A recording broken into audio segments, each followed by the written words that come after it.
예수님께서 승천하신 이후에 이 땅에 제일 먼저 세워졌던 교회는 예루살렘 교회였습니다.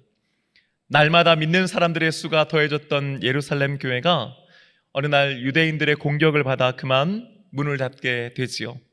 아이러니하게도 그 주동자는 다름 아닌 오늘 우리가 사도 바울이라고 부르고 있는 그 바울의 회심 이전, 즉 사울이라고 하는 사람이었습니다.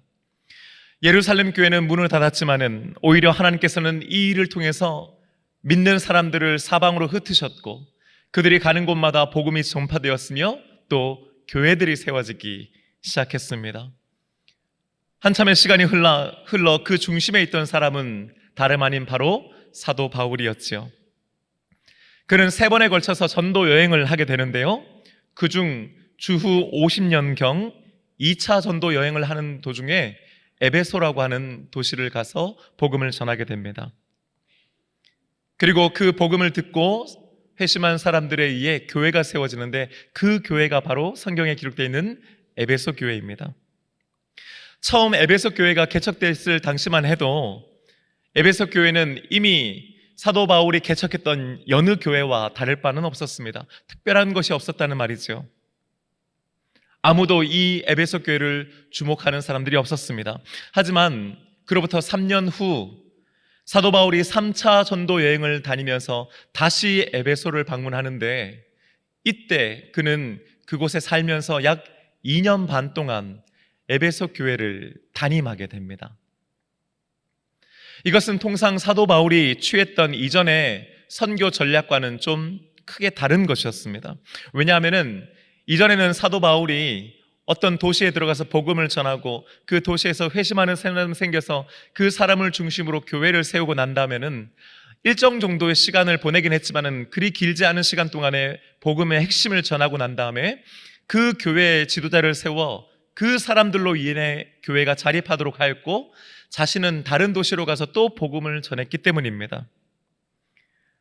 우리가 잘 알고 있는 데살로니가 교회의 경우는 물론 그가 유대인들의 극심한 핍박을 받아서 어쩔 수 없기도 했지만은 채 한 달도 함께 머물지 않았다라고 하는 것을 우리는 알 수 있습니다. 그것을 생각해 봤을 때에 에베소 교회에서 다 합쳐서 약 3년이라고 하는 시간 동안에 머물면서 목회를 했다는 것은 상당히 이례적이라 할 수 있습니다. 게다가 사도 바울은 에베소에 있는 두란노 서원이라고 하는 오늘날로 치면 도서관 같은 곳에서 매일 믿는 사람들을 모아놓고 말씀을 전했는데요. 오늘날의 개념으로 치면 제자 훈련을 했다는 의미입니다. 그렇다면 그는 왜 이토록 에베소에 오래 머물면서 선교에 힘을 썼던 것일까요? 그것은 바로 이 에베소라고 하는 도시가 가지고 있는 특징 때문이었습니다. 에베소는 소아시아 지역에서 가장 큰 규모의 항구 도시였습니다. 당시 인구가 약 25만 명 정도가 되었다고 해요. 큰 도시지요. 자연스럽게 상업과 무역이 발달했었고요. 많은 유동인구가 있는 그런 활기찬 도시였습니다. 그런데 무엇보다도 이 도시의 가장 큰 특징 중 하나는 에베소가 로마 제국이 인정하는 자유도시였다라고 하는 것입니다. 지금으로부터 약 2000년 전 지중해 연안에 패권을 쥐고 있던 것은 우리 모두가 잘 아는 바로 로마 제국이지요. 로마 제국은 자신들의 드넓은 식민지를 효과적으로 통치할 필요가 있었습니다. 그를 위해서 거점을 두고 특별히 자신들에게 우호적인 도시들 중에서 황제에게 충성을 맹세하는 도시들을 선정하여 자유도시라고 하는 권한을 부여하였습니다.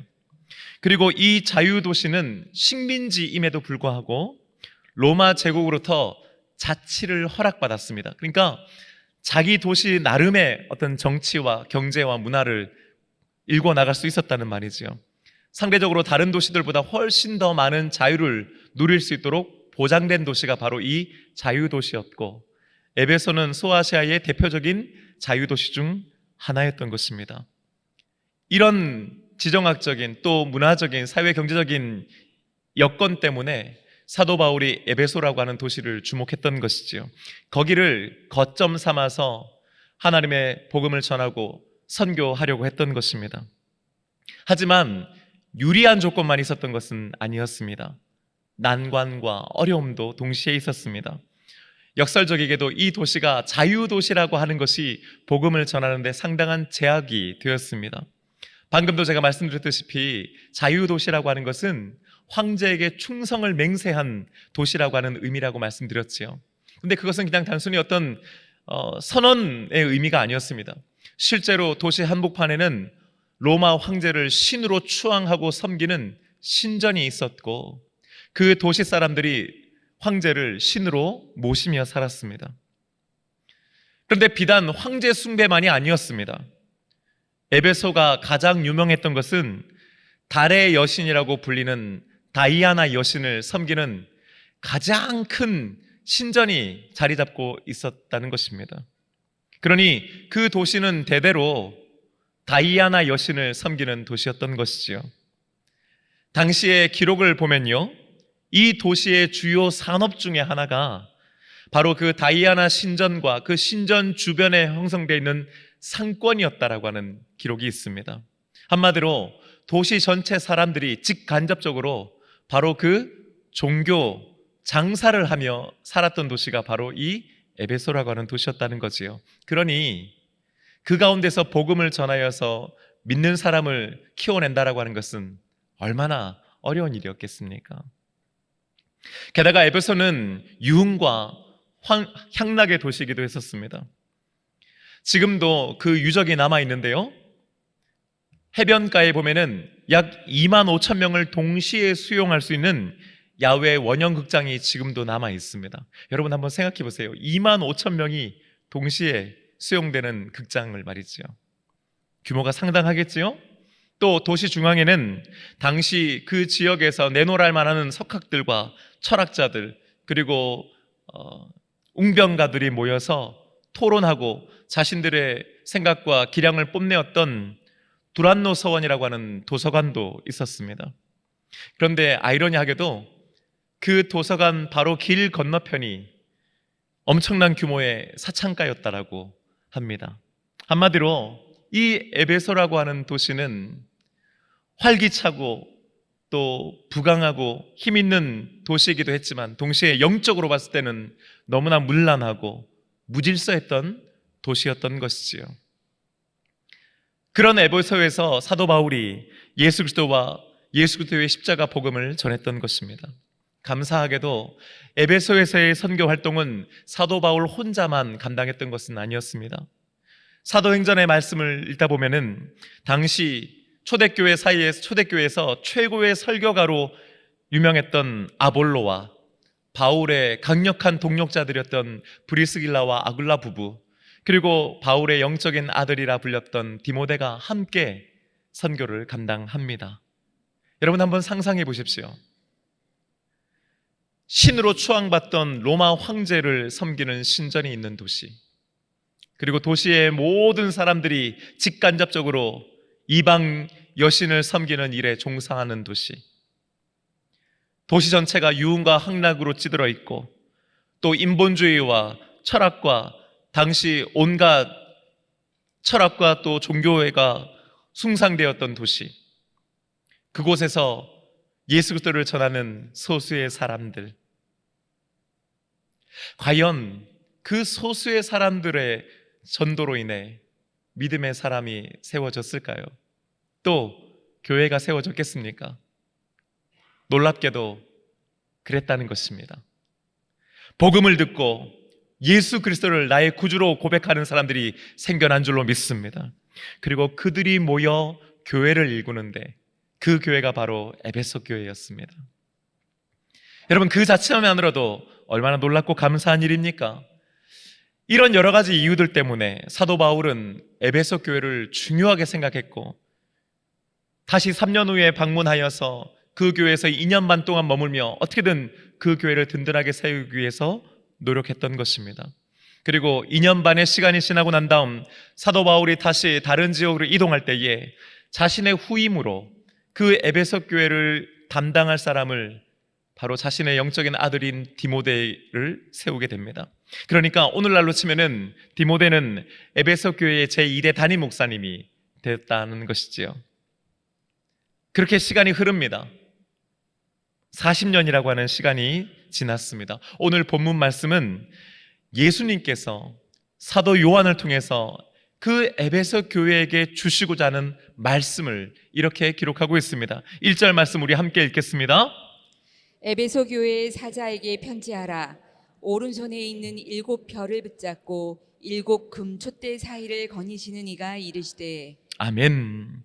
에베소에 있는 교회에게 편지의 형식으로 예수님의 말씀이 전달되는 것입니다. 그렇다면 예수님께서는 과연 무엇을 말씀하시고자 하셨습니까? 2절과 3절 말씀 우리 함께 읽어보겠습니다.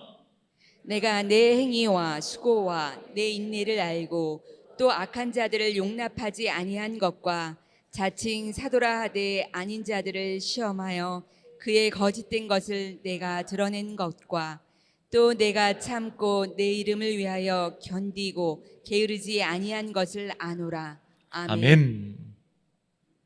여러분, 오늘 이 예수님의 말씀을 잘 생각해 보면요, 지금까지 40년이라고 하는 시간이 지나면서 에베소 교회가 어떻게 살아남았는지, 그리고 어떤 교회로 성장했었는지를 우리가 요약해 볼 수 있습니다. 그것은 크게 3가지입니다. 첫째, 행위와 수고와 인내를 가지고 있는 교회였다라고 하는 것입니다. 방금 전에 제가 좀 길게 이 에베소라고 하는 도시, 그리고 그곳에서 교회가 세워졌다라고 하는 이야기를 말씀드렸지 않습니까?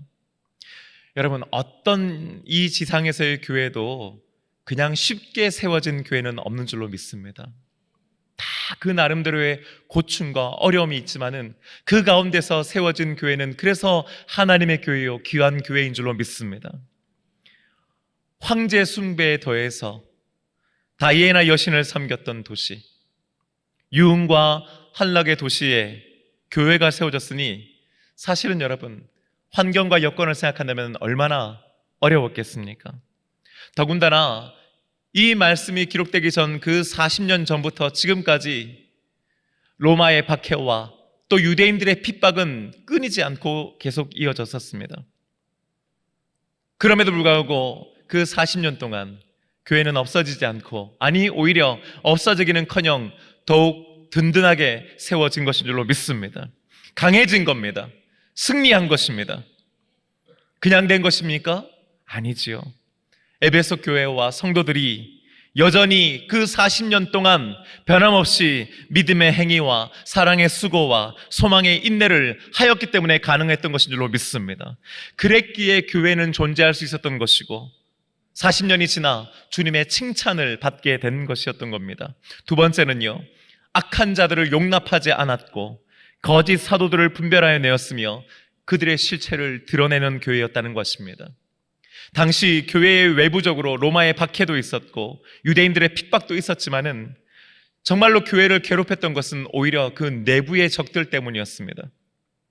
당시만 해도 초대교회 안에 이미 거짓 교사들과 이단의 세력이 들어와 있었고 그들에 의해서 수많은 교회들이 고통받고 또 흔들리고 심지어 무너지고 있던 때였습니다. 그런데 에베소 교회는 여전히 흔들리지 않고 변함없이 든든하게 서 있을 뿐만 아니라 그들의 실체를 알고 그것을 오히려 드러내는 교회가 되었다라고 하는 것이지요. 무슨 말입니까?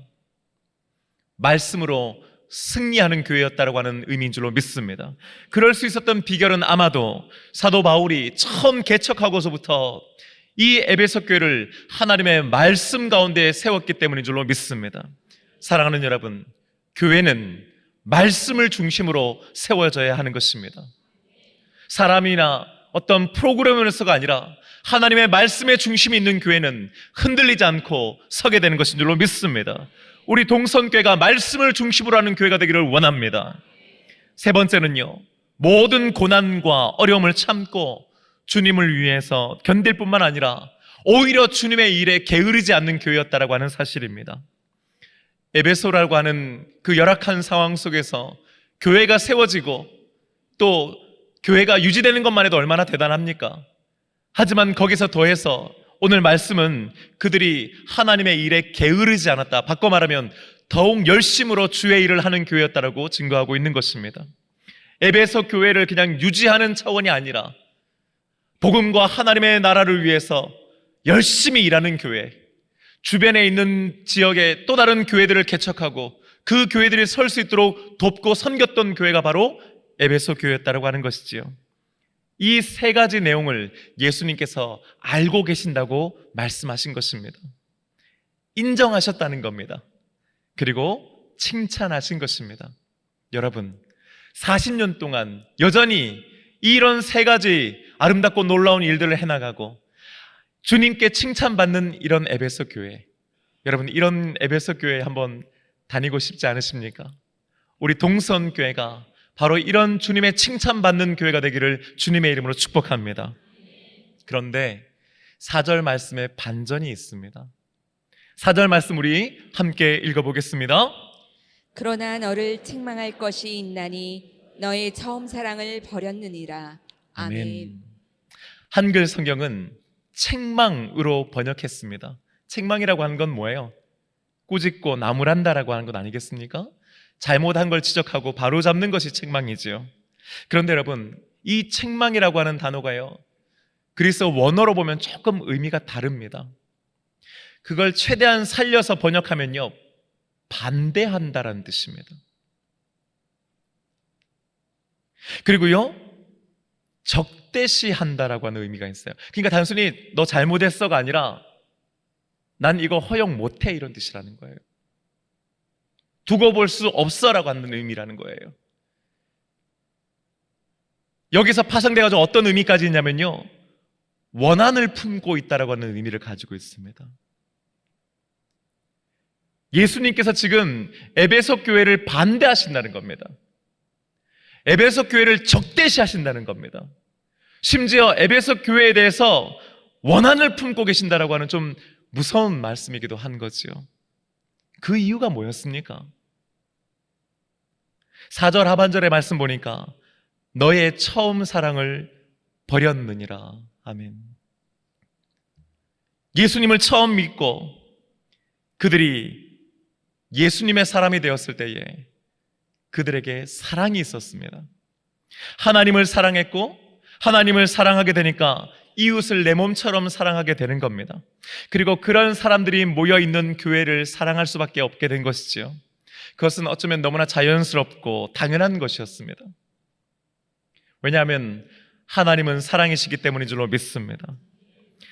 하나님의 사랑을 알아 하나님의 사람이 되니 그 하나님의 사랑이 그 안에 들어오게 되고 그 사람은 그리하여 하나님의 사랑의 사람이 되었다 이 말이죠. 그 처음 사랑이 그들의 마음 가운데 있었기 때문에 그렇게 열악하고 어려운 상황과 행방 속에서도 그 범죄의 도시, 향락의 도시, 음란한 도시인 에베소에서도 행위와 수고와 인내를 할 수 있었던 것이고 악한 자들을 걸러낼 수 있었던 것이고 거짓에 속지 않고 참고 견디고 오히려 하나님의 일에 더욱 부진할 수 있었는 것인 줄로 믿습니다. 그런데 시간이 지나 보니 어때요? 정작 그 처음 사랑을 버렸다는 것입니다. 이 버렸다라고 하는 말은요, 아피메이라고 하는 단어인데 떠나다, 그만두다, 포기하다라고 하는 의미입니다. 처음에는 사랑을 가지고 있었습니다. 그 처음 사랑을 간직하고 있었습니다. 근데 어느 순간부터 뭐예요? 그 처음 사랑에서 떠나기 시작했다는 것이고 그것을 그냥 사랑하기를 그만두었다는 말이고 다른 말로 하면은 처음 사랑을 포기했다 이 말입니다. 40년 전에 처음 예수님을 믿고 그 에베소에 교회가 세워졌을 때는요, 결코 쉽지 않은 상황이었습니다. 오히려 어쩌면 그 40년 전은 훨씬 더 열악한 상황이었죠. 그 도시 안에 예수 믿는 사람이 단 한 명도 없었던 시기 아니었습니까? 누구도 없었고 아무것도 없던 시기였습니다. 그런데 사도 바울과 또 복음의 동역자들이 예수 그리스도를 증거하여 그들 마음 가운데 그 한 명 한 명이 예수를 영접하기 시작하는 겁니다. 그리고 그들 마음 가운데 처음 사랑이 생겨난 겁니다.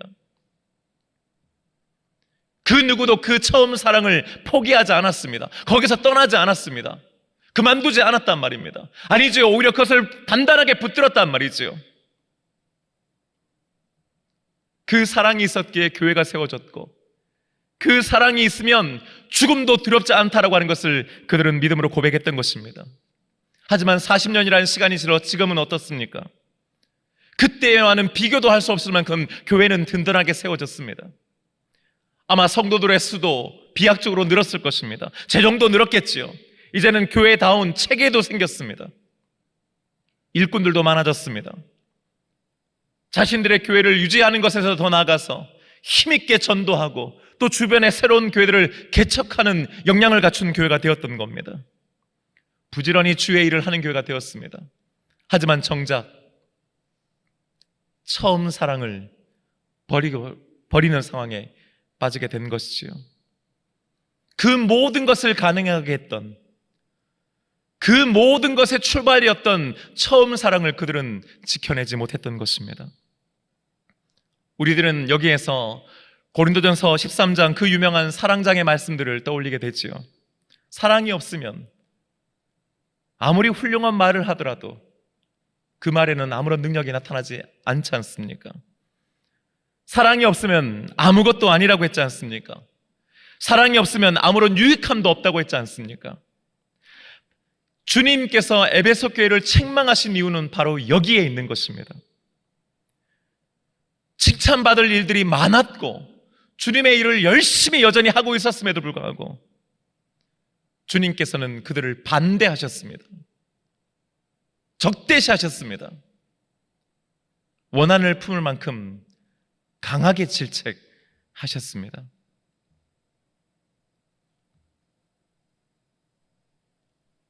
사랑하는 여러분, 처음 사랑이 우리에게는 있습니까? 여러분, 처음 사랑 잘 지키고 계십니까? 올 초에 저희 장로님들께서 저에게 몇 가지를 부탁하셨는데 그 중에 하나가 향후 우리 동선교회의 선교의 방향을 좀 목사님 같이 고민해 주시고 좀 정해 주십시오 하는 거였습니다. 그리고 특별히 해외 선교에 대한 고민들과 이야기들을 저에게 해 주셨습니다. 그러면서 그 일환으로 목사님께서 먼저 좀 해외 선교지 몇 곳을 방문해 주시고 실상을 보면서 좀 함께 보고 오셔서 우리 교회 해외 선교의 방향을 좀 같이 고민해 주셨으면 좋겠습니다 하는 거였습니다. 그리고 몇 군데를 저에게 추천해 주셨습니다. 나름 고민이 되었습니다. 어디부터 가야 될지, 어떻게 가야 될지 하고 말이지요. 그러는 가운데 기도하면서 하나님께서 제게 주셨던 지혜는 바로 필리핀에 있는 홍영수 선교사님께서 섬기고 계시는 크리스탈 교회를 가는 것이었습니다. 거기는 이유가 있었습니다.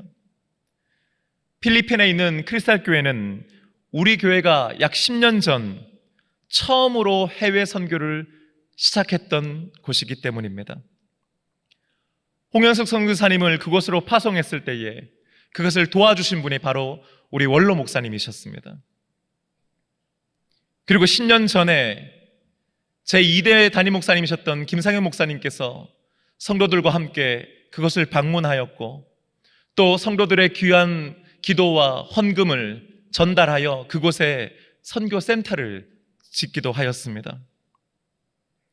그러니 필리핀의 홍현석 선교사님께서 섬기시는 크리스탈 교회는 동선교회의 1대 담임 목사님, 2대 담임 목사님과 연결되어 있는 곳이고 바로 그런 곳을 3대 담임 목사로 취임한 제가 방문하는 것은 그 자체로 큰 의미가 있다고 생각했습니다. 또한 그곳이 우리 동선교회가 처음으로 해외 선교를 시작한 곳이기에 거기에 바로 우리의 처음 사랑과 처음 마음이 있다고 생각했습니다. 그리고 그것을 다시 한번 확인하고 회복하는 것이 향후 우리 동선교회 해외 선교가 나가야 될 방향을 잡는데 큰 도움이 될 거라고 저는 생각했습니다. 3일 동안 빈민촌에 있는 크리스탈 교회와 선교센터를 방문했고 또 거기에 있는 주민들 또 성도들의 가정을 방문하면서 그들을 위해 기도해 주었습니다. 저녁에는 말씀을 전하고 집회를 열기도 하였고요. 산속에 있는 원주민 교회를 두 곳 방문하여서 설교하고 기도하면서 정말 제 마음 가운데 얼마나 큰 은혜와 또 감사와 감격이 있었는지 모릅니다. 그런데 한 가지 일정을 소화하면서 제 마음에 또 제 시선에 들어오는 것이 하나 있었습니다. 그것은 바로 크리스탈 교회 선교센터 한쪽에 덩그러니 방치되어 있던 기념패였습니다. 그 기념패에는 이런 내용이 적혀 있었습니다. 크리스탈 선교센터는 동수원교회 성도들의 사랑으로 건축되었습니다. 2014년 1월 19일. 아마 그날 그 선교센터가 봉헌되던 그 현장에 계셨던 분들이 여기에도 계실 거라고 생각합니다. 그리고 직접 가보지는 못했지만은 기도하고 귀한 선교 헌금을 모아 보내신 분들도 계시는 걸로 알고 있습니다. 10년 전 그 당시에 우리 교회는 해외 선교를 해본 경험이 없었습니다. 어떤 게 해외 선교인지 그리고 어떻게 해야 되는지도 정립되어 있지 않은 시기였습니다. 그리고 그렇게 큰 금액을 송금해 본 적도 없는 때였지요. 게다가 우리 교회 내부적인 상황 또 우리의 재정적인 형편도 그렇게 넉넉하지는 않았던 때였습니다. 그런데도 그 필리핀에 있는 영혼들과 주님의 일을 위해 우리 성도들은 사랑과 정성과 기도를 모아 보냈던 것입니다. 그리고 그곳에 선교센터를 건축했습니다. 그리고 향후 그 지역에 있는 영혼들을 전도하고 섬기기 위해 지속적인 협력의 관계를 맺고 후원하기로 약속되었습니다. 그렇게 10년이 지났습니다. 그 사이에 참 많은 것들이 변했지요. 우리 교회는 그때와는 비교할 수 없을 만큼 성도들의 수나 또 재정의 규모가 커졌습니다. 그 사이 우리 교회는 정말 많은 사역을 해왔고 지금도 그런 사역들을 통해서 성도들은 은혜를 받고 있고 하나님께서 영광 받고 계시는 줄로 믿습니다. 해외 선교에 관한 것도 그때와는 비교할 수 없을 만큼 많은 곳을 또 많은 선교사님들을 돕고 협력하고 있습니다. 우리들은 정말 10년 전에 비하면 참 많은 것들을 열심히 하고 있습니다. 하지만 어떤 이유에서든지 10년이 지난 오늘 크리스탈 선교센터의 한쪽 구석에 방치되어 있는 이 기념패는 마치 저와 여러분에게 이렇게 묻는 것만 같았습니다. 너의 처음 사랑을 버리지 않았느냐?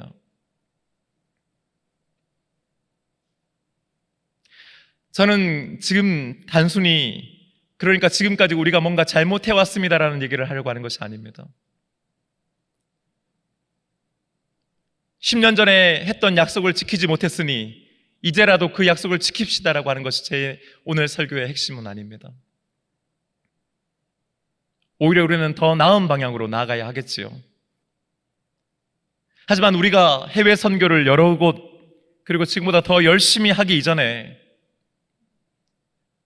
우리들의 처음 사랑, 처음 마음을 반드시 다시 한번 확인하고 점검하고 회복해야 한다는 것을 이 시간 우리는 다시 한번 고민해 보아야 합니다.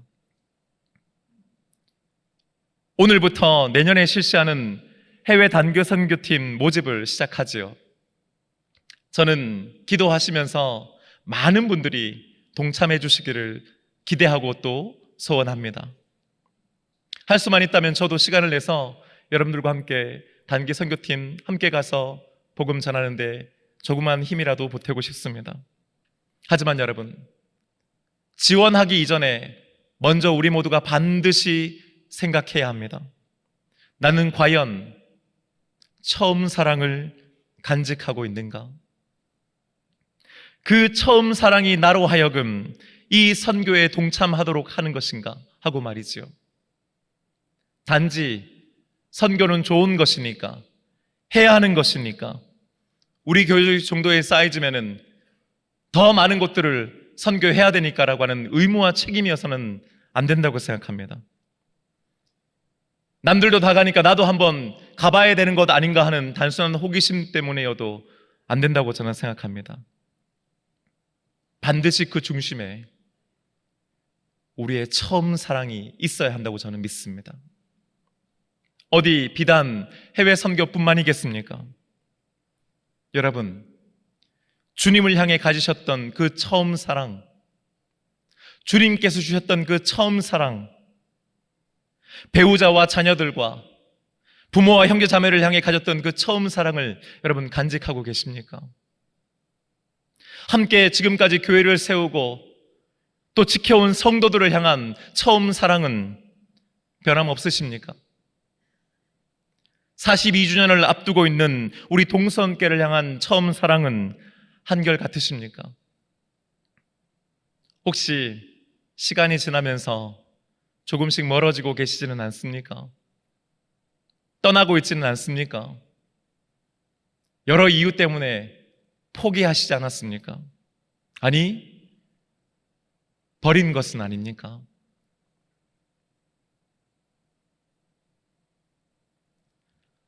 분명 처음 예수를 믿고 은혜를 받아 하나님의 사랑이 우리 안에 있을 때에 우리는 주님을 떠올리는 것만으로도 감격하며 감사했던 적이 있었을 겁니다. 하나님을 사랑하니 자연스럽게 성도들을 사랑하게 되고 목장 식구들과 또 우리 성도들을 만나는 것이 늘 언제나 감사요 기쁨이었던 때가 분명히 있었을 것입니다. 한 주간 일상을 살아가다가도 주일날 교회 가는 날이 기다려졌던 때가 우리 모두에게 있었지 않았습니까? 처음 사랑이 우리에게 있었지 않습니까? 과연 지금도 그 처음 사랑은 변함없습니까? 여전히 그 사랑이 우리 안에서 뜨겁습니까? 혹시 처음 사랑 없이도 예배 시간에 아무렇지 않게 나와서 예배를 드리고 있고 그 처음 사랑 없이도 얼마든지 하나님의 일을 할 수 있다고 우리 스스로 생각하고 있는 것은 아닙니까? 하나님의 사랑이 없어도 맡겨진 직분이 있으면 의무와 책임 때문에라도 그 일을 하고 있다고, 해야 한다고 스스로 믿고 계시지는 않습니까? 의무와 책임감 때문에라도 사랑 없이 주님의 일을 하는 것이 중요하지 굳이 처음 사랑까지 챙겨야 되냐고 반문하고 계시지는 않습니까? 만약 그것이 괜찮고 그렇게 해도 아무 문제 없는 거였다면 주님께서는 에베소 교회를 그렇게 엄히 책망하지 않으셨을 것입니다. 여러분, 만약에 우리 가운데 처음 사랑이 없다면 그것을 결코 가벼이 넘겨서는 안 됩니다. 사람은 다 그렇지 뭐. 할 수 없는 거지. 시간이 지나면 그럴 수 있지. 저 사람이 저렇게 했니? 그 사람이 그렇게 했으니 더는 사랑할 수 없다고, 더는 나에게 그 사람을 향한 처음 사랑을 유지하기 어렵다고 우리는 그렇게 말하고 있지 않습니까? 우리는 처음 사랑이 우리 가운데 없는 것을 심각하게 생각하지 않습니다.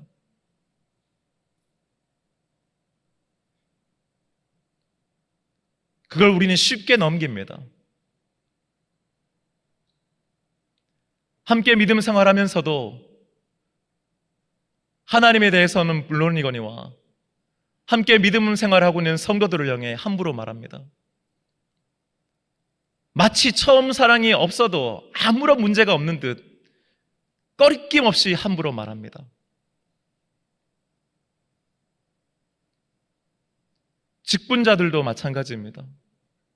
목장지기와 목자들도 다르지 않지 않습니까? 목사와 만나 혹은 직분자들끼리 만나 이야기하는 얘기들을 들어보면 과연 이분 안에 처음 사랑이 있는지를 의심하게 됩니다. 여러분, 왜 우리는 이걸 이렇게 가벼이 여깁니까?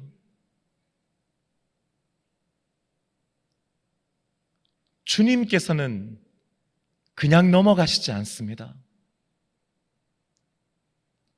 우리가 아무리 주님을 향한 열심을 가지고 있더라도 아무리 주님의 일을 많이 하더라도 목사요, 장로요, 권사요, 안수집사요, 서리집사라는 직분을 가지고 있다 하더라도 우리 안에 처음 사랑이 있지 않으면 주님께서는 엄히 그것을 책망하십니다.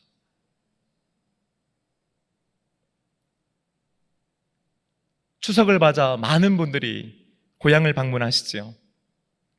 여러분, 왜 그렇습니까? 왜 우리는 명절에 고향을 내려갑니까?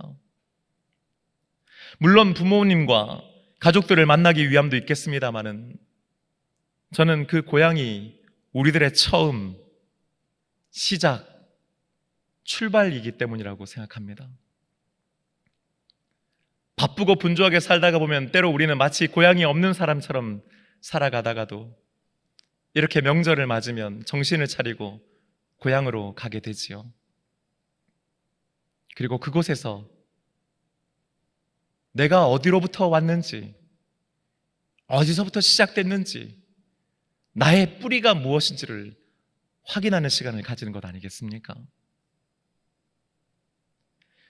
그렇기에 고향을 다녀오면 몸은 피곤하지만은 마음이 든든하고 따뜻해지는 우리가 바로 거기에 있지 않겠습니까?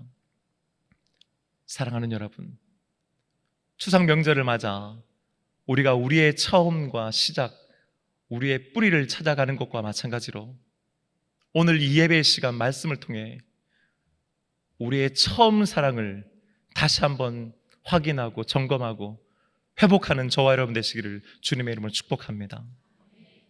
오늘 아침 주님께서 우리에게 이렇게 말씀하십니다. 그러므로 어디서 떨어졌는지를 생각하고 회개하여 처음 행위를 가지라.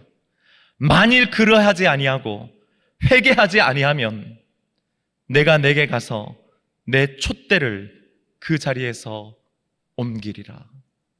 아멘. 우리 다 함께 일어나셔서 주신 말씀 가지고 함께 찬양하며 기도하기를 원합니다.